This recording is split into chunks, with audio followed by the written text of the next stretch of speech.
છોકરાને।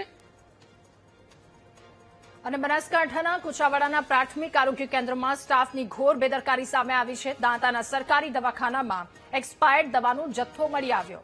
છેલ્લા 1 વર્ષથી એક્સપાયર્ડ દવાઓનો સારવાર માટે ઉપયોગ કરવામાં આવી રહ્યો છે, તો જાગૃત નાગરિકે વિડીયો સોશિયલ મીડિયામાં વાયરલ પણ કર્યો। 2 દિવસ પહેલા પણ આ પ્રકારની ઘટના ઘટી હતી, જ્યાં દર્દીને એક્સપાયર્ડ બોટલ ચડાવી દેવામાં આવી હતી। તો આરોગ્ય વિભાગની આ ઘોર બેદરકારીથી ગ્રામજનોમાં રોષ ફેલાયો છે।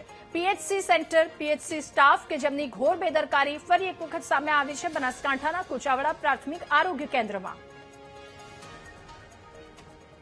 વધુ માહિતી મેળવીશું। સંવાદદાતા ચેતન આપણી સાથે ફોનલાઈન પર જોડાયા છે। ચેતન, બનાસકાંઠાના કુચાવાડાની ઘટના, એક્સપાયર્ડ દવાનો જથ્થો મળી આવ્યો, અગાઉ એક્સપાયર્ડ બોટલ દર્દીને ચડાવી દેવામાં આવી હતી, સ્ટાફની આ ઘોર બેદરકારી, શું વધુ વિગતો?